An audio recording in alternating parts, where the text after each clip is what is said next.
안녕하세요 여러분, 명철철학입니다. 오늘은 니체의 강독 제 2부 15장을 하겠습니다. 15장 결백 성향의 인식에 대해서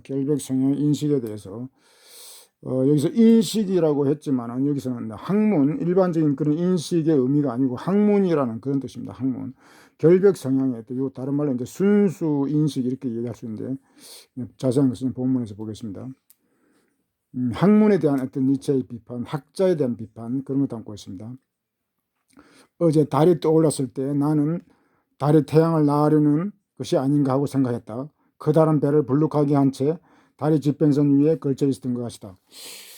달과 태양은 이게 상당히 공통점이 많죠. 달과 태양. 우리는 이 달을 생각하고 어떤 그 태양과의 어떤 그런 유사점으로 인해 가지고 서로를 갖다가 좀 대단한 어떤 그런 존재로 생각할 수 있는데, 사실은 여기서 이제 달을 이야기하면서 니체는 달의 어떤 부정적인 측면, 그러니까 달과 태양은 완전히 다르다는 그런 설명으로 이제 학자들 비판하는 것입니다. 달과 태양은 같으면서도 완전히 다른 모습을 띠고 있다는 겁니다. 그러나 달은 임신한 것처럼 그렇게 달은 나를 속인 거짓말쟁이다. 달을 지금 거짓말쟁이라고 하는 겁니다. 이제 달은 미리 이야기 드리면, 달 이런 비유로서 이제 학자를 얘기합니다.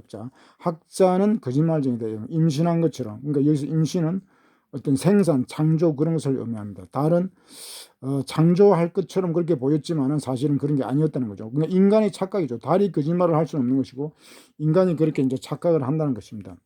그래서 나는 달이 여자라기보다 남자로, 다른 서구에서는 여자, 태양은 뭐 남자 그런 어떤 상징적 의미가 있는 것 같은데, 뭐 그래서 니체는 이제 달을 남자라고 이렇게 믿고 싶다고 이야기합니다.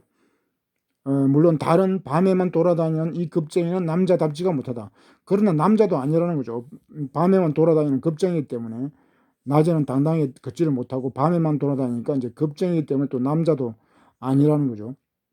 정말이 그런 비뚤어진 양심을 품은 채 지붕 위로 돌아다닌다. 비뚤어진 양심이 뭐가 잘못됐다는 거죠. 그러니까 달을 이제 의인화해가지고 뭔가 양심에 문제가 있다는 겁니다. 양심에. 그 양심이라는 거는 요건 서구에서는 학문, 컨션스, 그 학문, 컨션스가 이제 컨과 그 사이언스의 합성이기 때문에 그 양심이라는 말에는 이제 서구에서는 어떤 지식 그런 거하고도 의미가 닿아 있습니다. 그래서 이제 양심을 이야기하면서 이제 지식인 학자를 비판하는 거죠. 왜냐하면 달 속에 있는 수도사는 엄탕하고 질투심이 많아 이 대지와 살아가는 자들이 누리는 온갖 즐거움을 탐내고 있기 때문이다. 그러니까 이 달이라고 하는 것은 물론 의인화한 것입니다. 달이라고 하는 것은 음탕하다는 겁니다. 질투심이 있다. 뭐 겁쟁이 이런 얘기들은 나중에 이제 학자를 비판하기 위해 나오는 건데, 비유적인 거죠. 비유적인 거.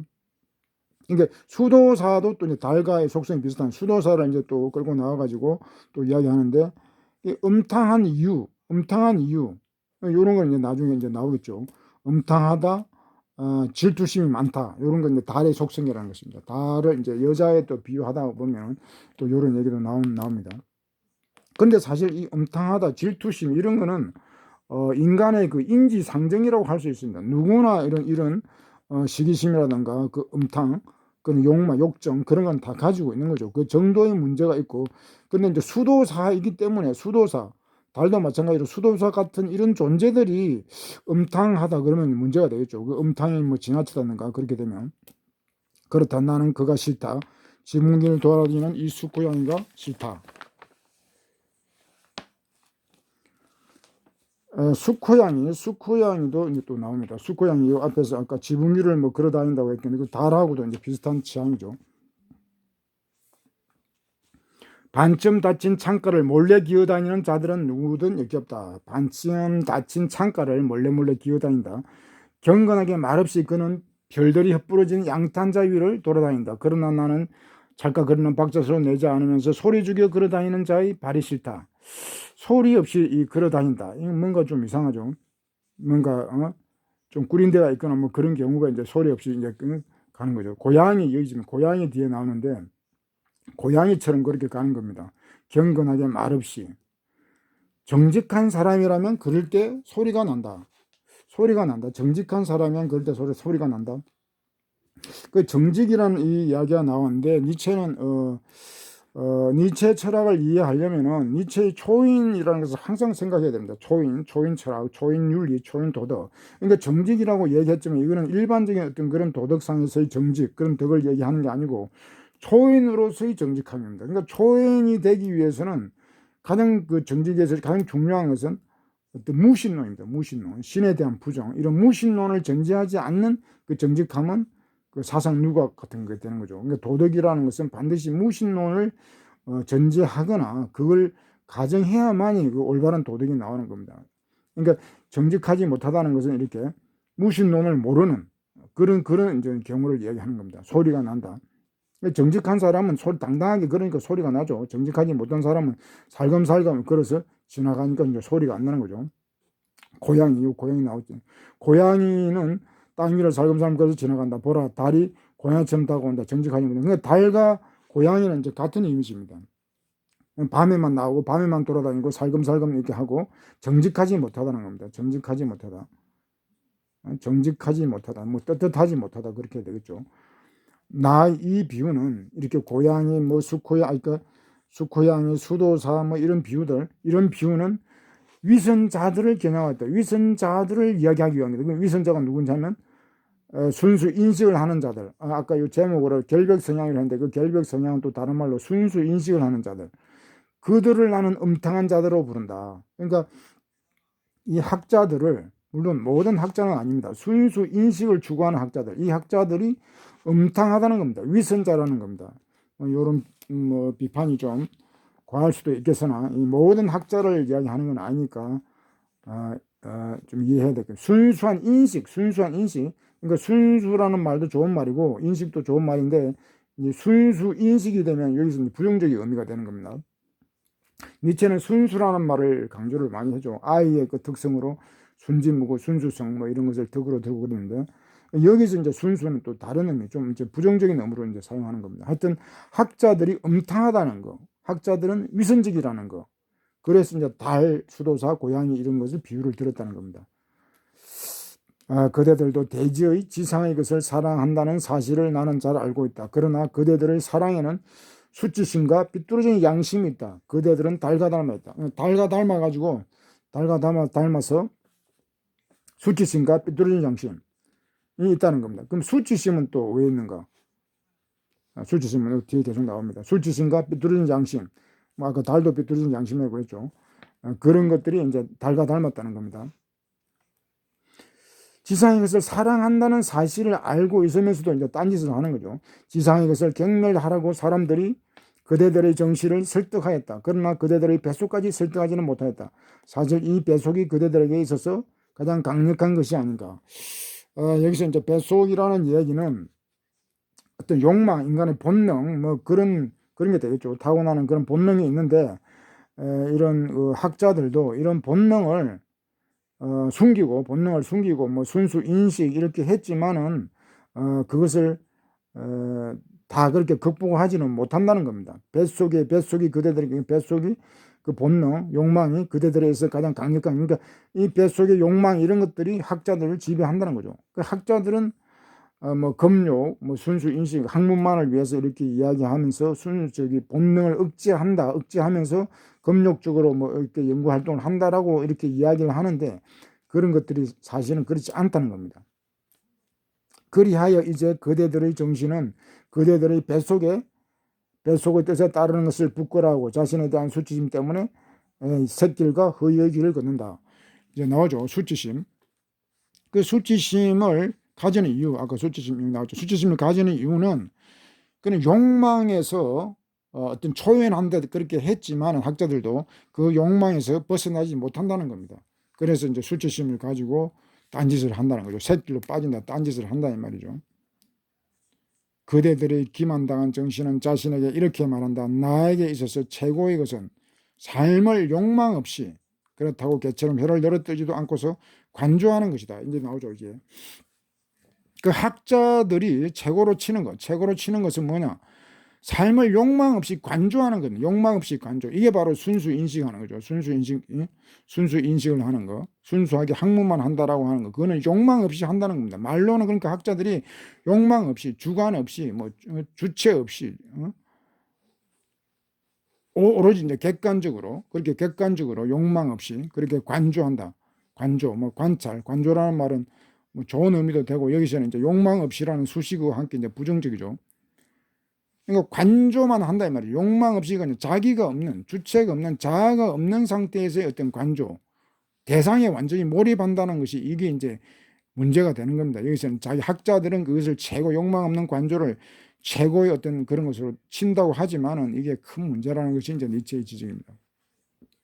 개처럼 해를 늘어뜨리지 않고, 개라는 것은 욕망이 없죠. 개라는 것은 애완개, 물론 야생 동물은, 야생개는 다 욕망과 본능이 있지만 애완개는 주인이 시키는 대로 그렇게 움직이는 복종하는 개이기 때문에 욕망이 없습니다. 해를 늘어뜨리고, 그렇지만 이제 인간은 이제 해를 개처럼 그런 자세로는 하지, 그런 자세는 아니라는 거죠. 개처럼 욕망이 없기는 하지만 그런 모습은 아니다. 해를 늘어뜨리지는 않는다. 그리고 이기심에서 음모를 꾸미지도 탐욕을 부리지도 않고 의지를 죽이고 간주하며 행복해지는 것이다. 관조, 행복. 그리고 이제 학자들은 이런 욕망 없이 이렇게 관조한다는 걸 다시 부연 설명한 것입니다. 욕망이 없다는 것은 이기심도 없다는 것이고, 음모도 없다는 것이고, 탐욕도 부리지 않는다는 것이고, 의지도 없다는 거.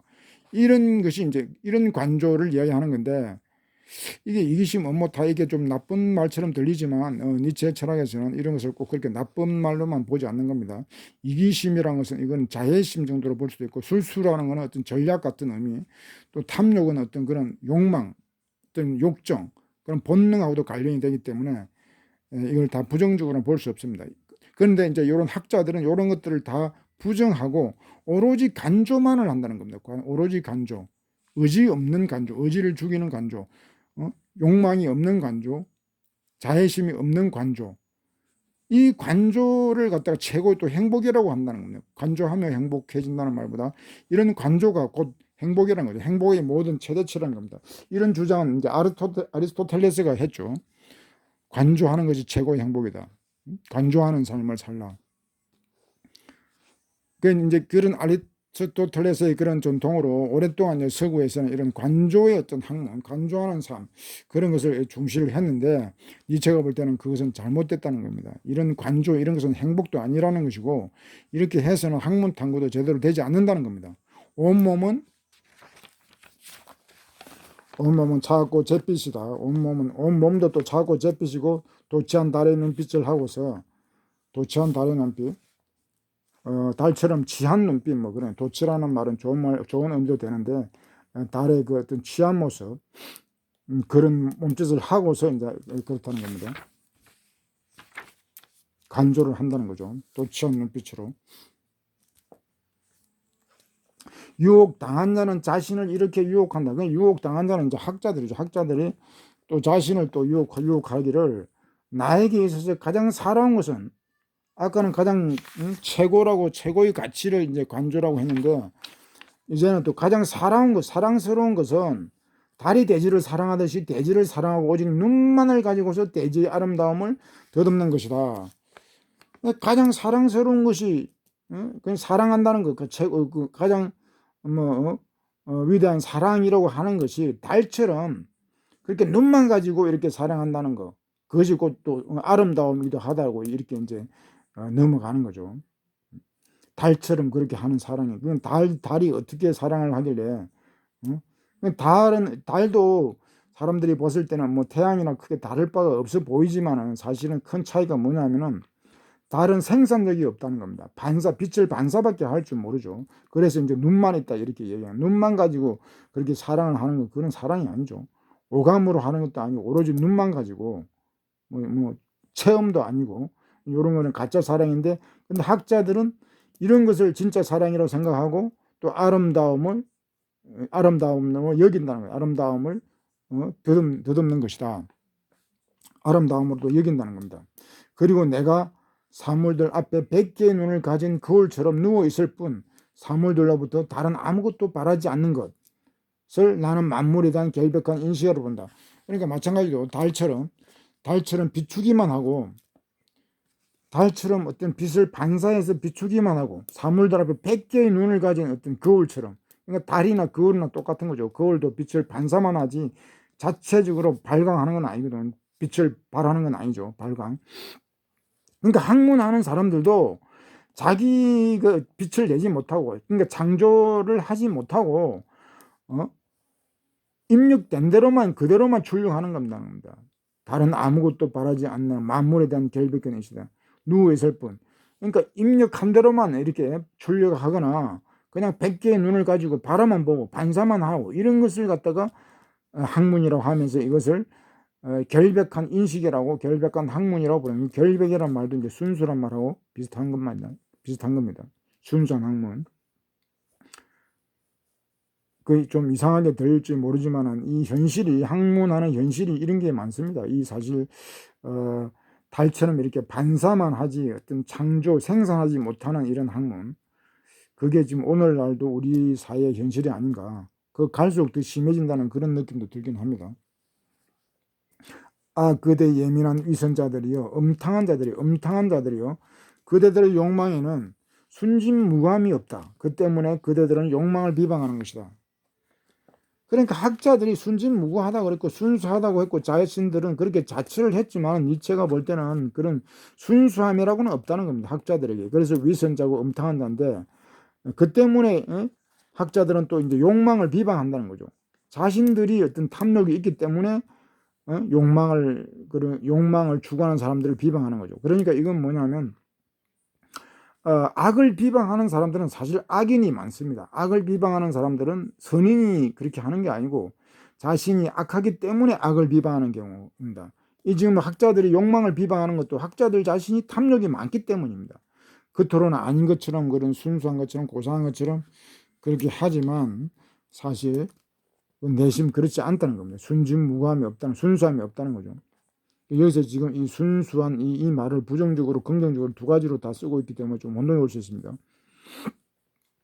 참으로 그대들은 창조하는 자로서 생식이라기보다 생산입니다. 생산하는 자로서, 생성을 기뻐하는 자로서 대지를 사랑하고 있다. 학자들이라고 하는 존재는 창조하지도 못하고, 창조, 생식, 이 말, 생산이란 말은 우리말에서는 뭐 물건을 제조하는 그런 의미로 주로 쓰이긴 합니다만은, 이게 이제 서구에서는 프로덕션, 이 말은 생산, 뭐 산출, 출산, 뭐 그런 의미가 다 있습니다. 그러니까 프로덕트를 가지고 보면은 이 생식이라보다 생산.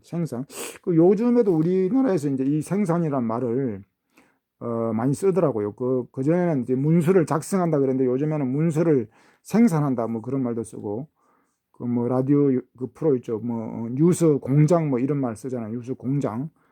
과거에는 이런 말이 없었는데 이제 이런 서구 개념을 좀 지금 우리에게 적용하는 것 같습니다. 그러니까 그게 좀 적절하다고 볼 수 있죠. 그러니까 문서를 작성한다, 문서를 생산한다, 뭐 생산한다 말, 원래 생산이란 말이 요 생이 나을 생자이기 때문에 사실은 이 그 물건을 생산한다 그러면 그거는 잘못된 표현이거든요. 물건을 그냥 산출한다고 그래야 될 걸, 이 물건에다 이걸 쓰므로써 진짜 생명을 생산하는 것에 대해서는 그 생산 말이 어울리지 않는 그런 이상한 그 말 사용이 되어 버렸습니다. 그러니까 오용하는 경우이기 때문에 우리가 그 생산이란 말은 바로 잡아가지고 생물을 낳는 경우, 생명을 낳는 경우에 써야 생산이라는 말이 가장 적절하다고 생각됩니다. 그러니까 생명을 낳는 거, 창조라는 말이 너무 또 거창하기 때문에 이 창조라는 말과 함께 그 생산이라는 말을 같이 써주는 게 좋을 것 같아요. 창조, 개념을 창조한다, 무슨 이론을 창조한다, 이런 말 너무 거창하게도 들을 수 있기 때문에 이제 생산이라는 말이 철학에서는 적절한 것 같습니다. 그래서 여기서 생식이라는 말은 조금 오역으로 보입니다. 그 학자들은 창조하지도 못하고 생산하지도 못하고 생성하지도 못하고 대지를 사랑하지도 못하고, 그러니까 이게 뭐 제대로 된 학자라고 할 수 없죠. 순진무구함은 또 어디에 있는가? 여기 이제 순진무구함은 이제 좋은 의미입니다. 긍정 의미로서 그 참된 순수함은 어디에 있는가? 생식의 의지가 있는 곳에 있다.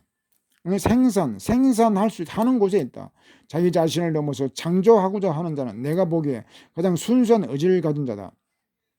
자신을 넘어서는 거, 자신을 넘어서는 거, 성화하는 거, 자기 어떤 성장, 무한 어떤 그런 극복, 뭐 이렇게 창조, 이게 이제 초인이 되는 거죠. 초인이 되는 그 의욕, 그런 것이 가장 순수한 의지라는 겁니다. 순수함이라는 건 창조가 빠지면 안 되는 거예요. 창조와 순수. 창조를 하는데 순수함이 없다. 그래도 그거는 문제가 되고, 또 순수함이 없으면 그것도 또 창조가 아니라는 겁니다. 순수와 창조. 창조라는 것은 항상 순수함이 따라 붙어야 되고, 순수함 가지고도 또 부족하고, 또 창조를 해야 된다는 거예요. 창조하지 못하는 순수함, 그것도 의미가 없는 거죠. 그러니까 도덕이라는 거하고 그 초인성하고는 항상 그 연결이 되어 있습니다. 도덕만 가지고는 그것이 온전한 가치가 될 수 없는 거죠. 무엇을 위한 도덕이냐 하는 문제가 나옵니다. 그래서 이제 니체는 초인을 위한, 오로지 초인을 향한 도덕, 그것만이 참 도덕이다, 이렇게 보는 겁니다. 그리고 또 아름다움은 어디에 있는가? 아름다움, 내가 모든 의지를 가지고 의욕하지 않을 수 없는 곳에 있다. 내가 사랑하고 몰락하려고 함으로써 하나의 상이 단지 하나의 상으로만 머물지 않는 곳에 있다. 아름다움은 어디에 있는가? 이것도 이제 의지를 가지고서 의욕하지 않을 수 없는 곳. 그런데 이 예술가들의 그 의지 의욕이라고 하는 것이 과연 그 자기 의지냐? 여기서 이제 의지 의욕은 자기 의지라는 겁니다. 자기 의지, 이게 항상 중요합니다. 자기 의지. 자기 의지라는 것은 이거는 자기 의지를 알기 위해서는 자기 자신이 누구인지 알아야 되고 인간이 누구인지 알아야 되고 하는 그런 복잡한 문제가 있기 때문에 상당히 사실은 어려운 겁니다. 그런데 예술가들은 이런 자기 의지 없이 예술을 하는 경우가 많은데, 그런 경우는 아름다움, 예술이라고 할 수 없죠. 내가 사랑하고 몰락함으로써, 그러니까 니체에게 예술, 미라고 하는 것은 나를 사랑하고 나를 몰락시키는 것, 그런 과정을 거쳐야 됩니다. 자기 몰락이 없는 그 인간, 그런 경우에는 자기 사랑도 할 수 없는 거예요. 몰락. 자기를 완전히 파괴할 수 있는, 물론 뭐 육체적인 파괴가 아니고 이제 정신적으로 완전히 자기를 갖다가 리셋할 수 있는 그런 경지까지 가야 이제 예술가라고 할 수 있는 겁니다. 하나의 상이 단지 하나의 상을 멈춰. 요 말은 뭐냐면은, 예를 들면 이제 석상 돌이 있는데, 돌을 갖다 석상이 원석이죠. 원석을 갖다가 그대로 두면 아무것도 아니지만 그것을 예술가가 이제 조각을 해가지고 이제 입상을 만들면은 하나의 예술, 위대한 예술이 되는 것처럼, 사람이라는 것 존재도 인간은 타고나는 게 아니거든요. 인간의 그 어떤 완성도라는 것은 이렇게 조각하듯이 이렇게 완성해 나가야 되는 겁니다. 그렇다는 거죠. 내가 사랑에 몰락하고 하나의 상을 머물지 않게 한다는 건 자기 창조를 한다는 겁니다. 이게 예술도 사랑한다는 것과 몰락하는 것, 그것은 아득한 옛날부터 짝을 이루어왔다. 사랑의 의지, 그것은 죽음조차도 기꺼이 받아들이는 것이다. 나는 그대들 비겁한 자들에게 이렇게 말한다. 사랑의 의지, 그것은 죽음조차도 기꺼이 받아들이는 것이다. 이거 참 어렵게 느껴지네요. 사랑이 죽음조차. 이것을 이렇게 사랑을, 죽음을 각오하고 이렇게 사랑하는 사람 참 드물죠, 요즘. 그런데 이제 니체는 이제 이런 것을 진짜 사랑이라고 하니까 우리가 또 이런 것을 한번 살펴봐야죠. 그 요즘 그 간호사관학조라고 있더라고. 간호사관학조에 이번에 그 졸업한 학생 그 생도들이 그 졸업하자마자 바로 대구 그 방역 현장으로 이렇게 투입되는 걸 보고 사람들이 많은 감동을 받았었죠. 근데 참 그게 위대한 장면이긴 하지만 사실 그거는 어쩌면 당연한 거죠. 왜냐하면 군인이라고 하는 존재는 뭐 그 방역 현장 정도가 아니라 아예 그냥 적진으로 뛰어들고 사지로 이렇게 갈 수 있는 그런 존재고, 그렇게 훈련받는 존재고, 그냥 4년 동안 사관학교에서 그런 훈련을 받았으면은 당연히 그렇게 할 수 있는 거거든요. 근데 국민들이 봤을 때는 그런 사관학교 훈련이라든가 정신무장 이런 걸 우리가 관가하기 때문에 그것을 특별하고 하는데, 사실은 그 군인에게는 그 너무나도 당연한 거거든요. 사지를 갈 정도. 근데 죽음을 무릅쓰고 죽음을 기꺼이 받아들이는 그런 자세가 되어 있는 거죠. 근데 니체는 이제 인간의 삶도 마찬가지라는 겁니다. 니체는 그 인간의 인생의 사관학조 이런 얘기 합니다. 니체는 인간도 그런 사관학조 같은 혹독한 훈련을 통해서 인생 수업을 받고 이렇게 하면은 이런 죽음도 기꺼이 받아들이고 모험을 즐길 수 있는 단계까지도 간다는 거죠. 그러니까 그 혹독한 훈련을 우리가 그런 겪지 않았기 때문에 사실은 그 살아가는데 여러 가지 문제가 발생하는 겁니다.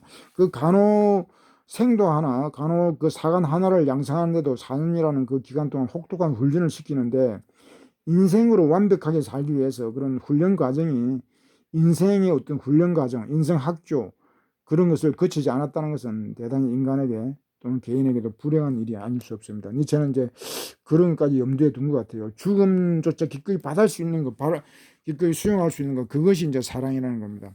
그러나 그대들은 이제 그대들의 거세된 갯눈질이 간주는, 거세된 갯눈질, 거세된 갯눈질이 간주다. 관조라는 것은 그러니까 아까 욕망이 없는 거라고 했죠. 욕망 없고 주체가 없는 거. 그러니까 거세된 거는 바로 그런 겁니다.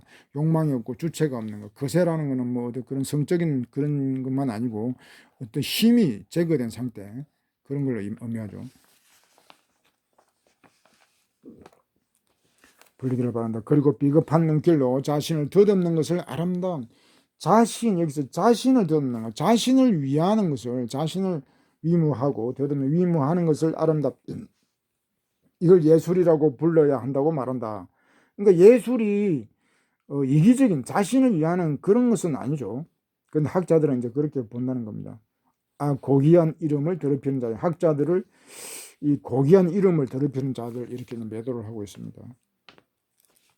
그대 결백한 자들이여, 그대 순수 인식을 하는 자들이여, 그대들이 결코 아이를 낳지 못하는 것, 그대들에게 대한 저주다. 그대들이 아무를 배를 보려고 하는 누구이다 하더라고. 그러니까 이 학자들, 결백지향, 결백성향 학자들은 아이를 낳지, 생산하지 못한다는 겁니다. 생산. 그래서 이게 저주란 거죠. 생산. 학자의 어떤 그런 본분 또는 사명은 생산이거든요. 생산, 창조. 개념이라도 창조를 해야 되는데, 지금 우리 사회 학자들은 그렇게 창조하는 사람이 거의 없어 보입니다. 거의 없어. 니체만 해도 엄청난 그 창조 행위를 했습니다. 철학으로. 개념만 해도 니체 특유의 개념들, 뭐 초인, 뭐 권력거지, 영혼행위, 이런 건 다 니체의 개인의 고유한 그런 창업물이거든요. 이런 개념 창조, 그런 것도 요즘 학자들은 하지 못하는 겁니다. 반사경처럼 오로지 그냥 지식을 반사하는 거, 입력했다가 반출하는, 출력하는 그런 어떤 기계적인 작용밖에는 못한다는 겁니다. 학자들이 기계가 되어버린 거예요. 기계처럼 말하고 기계처럼 행동하는 그런 모습을 학자들이 보여주고 있다는 겁니다. 이건 참 개탄스러운 일인데, 우리가 이런 것을 직시하면은 일반인들도 좀 각성의 어떤 그런 계기가 될 것입니다. 참으로 그대들은 입은 고상한 말로 가득하다. 하지만 그렇다고 해서 우리가 그대들이 마음이 넘쳐 흐른다고 믿을 수 있겠는가? 그대 사기꾼들은, 이제 학자들은 이제 사기꾼이라고까지 이야기하네요. 사기꾼. 입은 고상한 말을 하죠. 뭐 현란한 말, 뭐 미사리고 뭐 이런 걸 다 동원해서 학자들은 말은 잘하죠. 말은 잘하는데 그 마음이 과연 그렇게 넘쳐 흐르는가? 이 풍요로운가? 마음은 내용은 없다. 이런 정신은 썩었다. 뭐 이런 얘기입니다. 사기꾼아. 내용이 없다. 알맹이 없다. 껍데기만 화려하고 그렇다는 겁니다. 그대들에 비해 나의 말은, 그러니까 나의 말은 니체의 자신의 말입니다. 변변치도 못하고 달갑지도 않은 데다가 더듬거리기까지 한다. 더듬거리는 저번에도 그 나왔죠. 니체는 그렇게 말을 잘하는 것 같지는 않습니다. 나의 말은 변변치도 못하고 달갑지도 않고 뭐 더듬거리고 뭐 유창하지 않고 뭐 그런 얘기죠. 나는 그대들이 식대할 때, 그러나 식대할 때 그 식탁 밑으로 떨어지는 것을 기꺼이 줍는다. 근데 여기서 이제 식탁이라고 했는데, 그 이제 이런 그 순수 인식 학자들, 순수 인식론자들이 이제 하는 말들, 그런 말들을 니체는 다 죽는다는 겁니다. 그럼 왜 죽을까요? 나는 이러한 말들로서 위선자들에게 진리를 말. 그러니까 니체는 자기 철학이 아니더라도 학자들이, 일반 학자들이 하는 그 말, 논리, 그 어떤 찌꺼기를 가지고도, 그걸 가지고도 반론을 얼마든지 반박을 할 수 있다는 겁니다. 위선자들에게 진리를 말할 수 있다면 반박할 수 있다는 겁니다. 그러니까 니체는 뭐 일반 학자들은 학자도 아니죠. 자기 철학을 동원하지 않더라도 그네들이 하는 말 찌꺼기만 가지고도 그네들은 얼마든지 논박할 수 있다는 것이니까. 그렇다. 내가 주운 물고기 뼈조각 그리고 가시 많은 잎들은 위선자들의 코를 간지럽힐 수 있다. 뭐 간지럽힐 수 있다. 뭐 조롱할 수 있다. 이런 거죠. 요런 이 말도 주운 뼈 뭐 이런 가시 요런 거는 이제 비유입니다. 비유. 그대들과 그대들의 식탁 주변에는 언제나 기분 나쁜 공기가 떠들고 있다. 그대들의 탐욕스러운 생각, 그대들의 거짓말과 비밀이 대기 속에는 사기꾼, 거짓말, 참 이게 큰 문제죠. 근데 이게 학자들이 뭐 이렇다는 겁니다. 이게 거짓말꾼들. 무엇보다도 우선 그대들 자신을 믿도록 하라. 그대들과 그대들의 뱃속을 믿어라. 자기 자신을 믿지 않는 자는 언제나 거짓말을 한다. 거짓말 하는 거를 그 어떻게 쉽게 알 수 있냐 하면은 자기 자신을 믿지 못한다는 거예요. 뭐 대부분 일반 사람들도 자기 자신을 그렇게 뭐 완전하게 믿는 것 같지 않아요. 근데 이게 중요한 이유는 자기 자신을 믿지 못하면 타인을 믿지 못하는 겁니다. 타인을 믿지 못하면 거짓말 할 수밖에 없죠. 근데 자기 자신을 그럼 믿으려면 어떻게 해야 되냐? 자기 자신이 누군지를 알아야죠. 자기 자신을 알지 못하면 자기 자신을 믿지 못하는 건데, 자기 자신을 안다는 거 이게 참 간단하게 알죠. 자기 자신을 안다는 것은 철학이 있어야 되고 인간을 먼저 알아야 되는 겁니다. 인간을 알아야 자기 자신, 개인과 인간은 인류, 이것은 분리된 게 아닙니다. 인간을 알아야, 어느 정도라도 알아야 자기 자신을 믿을 수 있는 겁니다. 근데 학자들도 자기 자신을 모르기 때문에 이렇게 자신도 못 믿고 타자도 못 믿고 거짓말을 이렇게 해야 되는 거죠. 그대 순수한 자들이요. 순수한 자가 아니고 순수하다는 것들이요. 순수하다는 자기네들이 결벽하고 뭐 순수하다고 하니까 순수하지 않은데 순수하다고 자처하는 자들이요. 그대들은 어떤 신의 가면을 얼굴에 쓰고 있다. 그 어떤 신의 가면 속으로 그대들의 징그러운 한형 동물이 기어들었다.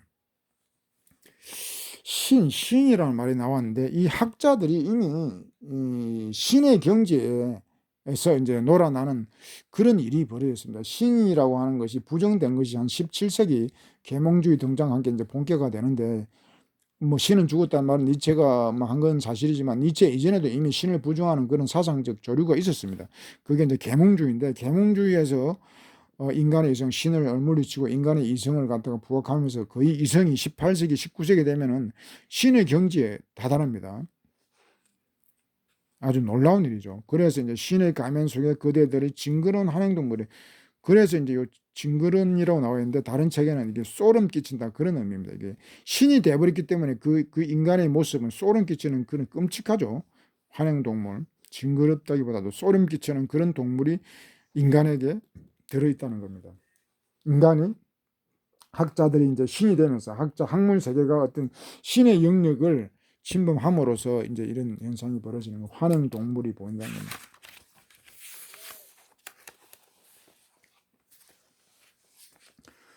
관조하는 자들이요, 그대 관조하는 자들이요, 참으로 그대들은 기만하고 있다.